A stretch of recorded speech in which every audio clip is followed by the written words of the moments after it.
11-year-old Assam grew up in silence. He was born in Morocco with a rare genetic mutation that left him deaf. But when his father heard about an experimental trial taking place in Philadelphia, he knew there could be hope for his son. Assam became the first child in the United States to be treated with a gene therapy that could target his specific genetic mutation. In October of 2023, the treatment was successful and Assam could hear for the very first time in his life. According to the New York Times, on January 23, 2024, Assam now declares that there is no sound I don't like. They're all good. This gene therapy is the first time doctors have been able to restore a sense, and it's also the first time a gene therapy has had this kind of success. So today, we'll examine what this treatment is, the benefits and challenges, and some implications to what Dr. Zhenyi Chen, the lead researcher for the project, calls a new dawn for hearing loss. First, let's look at what this treatment is. The treatment Assam underwent is a one-time treatment, where a virus of the autofurlin gene is injected inside the child's cochlea, replacing the defective gene with a functional one.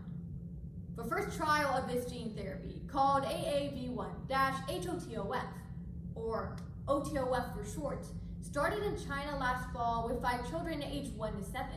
And in October 2023, Assam was treated in Philadelphia. Each of these children were born with the autofurlin defect, which the mutated autofurlin gene destroys the proteins in the inner ear hair cells. Just one of our ears contains about 16,000 hair-like cells that vibrate to different frequencies of sound. According to MIT Technology Review on October 23, 2023, without autofurlin, these cells cannot transmit the chemicals that relay information to the brain. OTOF provides this functional gene, essentially allowing the child to hear. Now, let's consider the implementation of OTOF. Because the autofurlin gene is around 6,000 DNA letters long, it must be broken up into 2 parts and packaged separately into millions of copies of a harmless virus. The virus is then simply injected inside the child's cochlea. One important consideration is at what age OTOF should be administered. Researchers believe it's most effective if done at a very young age. Dr. Amy Serrell, lead audiologist at Soundly, a hearing healthcare marketplace, states, "The research tells us the younger the intervention, the better for potential language development." Dr. John Miller, the lead researcher for Assam's trial, explains that once a child has passed age 5, learning the spoken language becomes incredibly difficult. So the older a child is when they receive OTOF therapy, the less likely they will be able to develop a spoken language or even be able to speak. Now that we know what this treatment is and how it works, let's examine the benefits and challenges that children who undergo this therapy will face. First, the benefits: improved hearing and breakthrough research.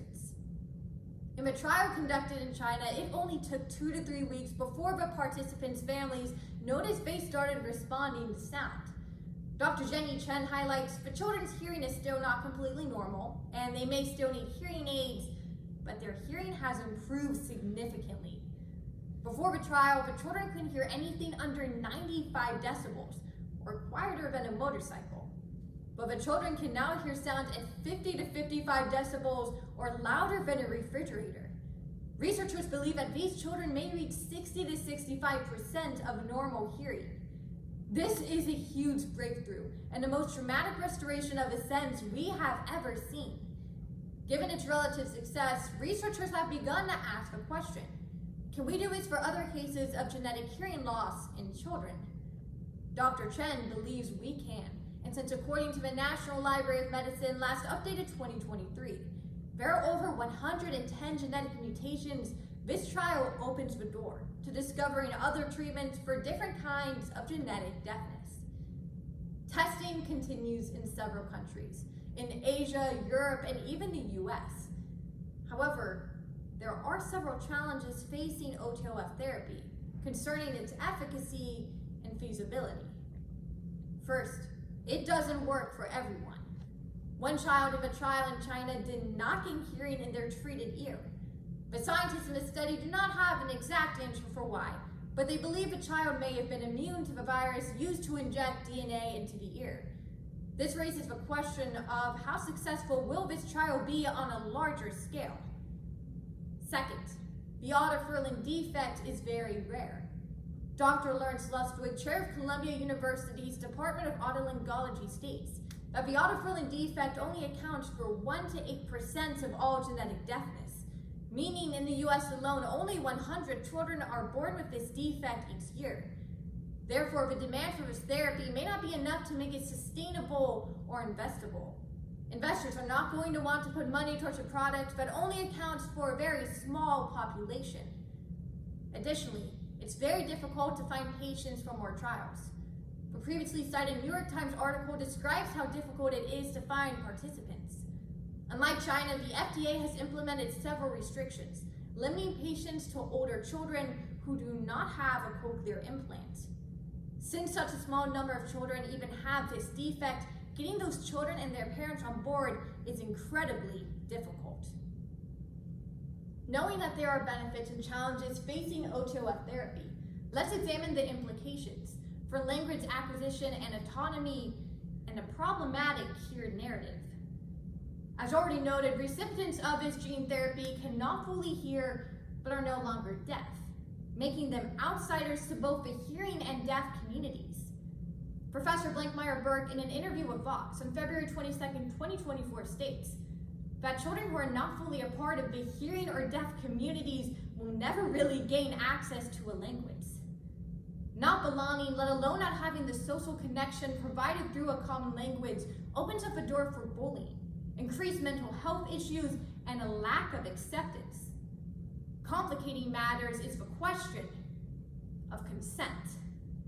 Because OTOF must be implemented at such a young age to avoid other complications, it's done by choice of the parents. Given the limitations of the hearing these children will or will not have, they are being propelled into a tumultuous set of circumstances without ever really being asked what they want. Finally, even discussing deafness is complicated, especially when the language of cure enters the picture.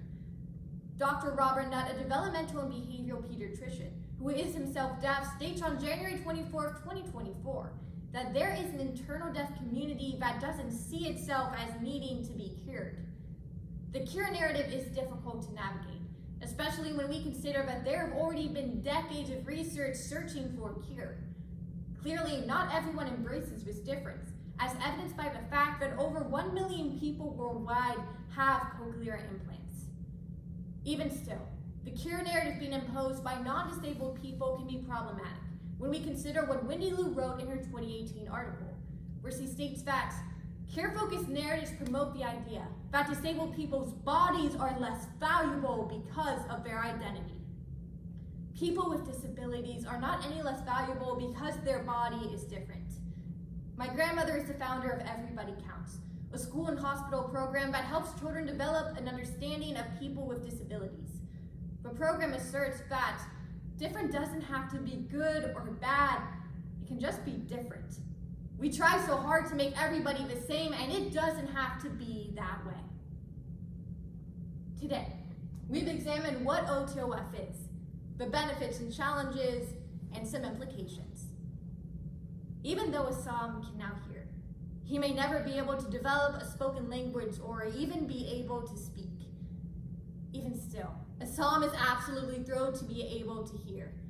In a magazine LP in June of 2024, Assam's mother emotionally recounts the first time Assam heard his father's voice on the phone and signed to her, "I'm hearing the sounds of a phone." To this young boy, the world is no longer silent, but alive and bursting with life. When asked what his favorite sound was, Assam did not hesitate to sign. People.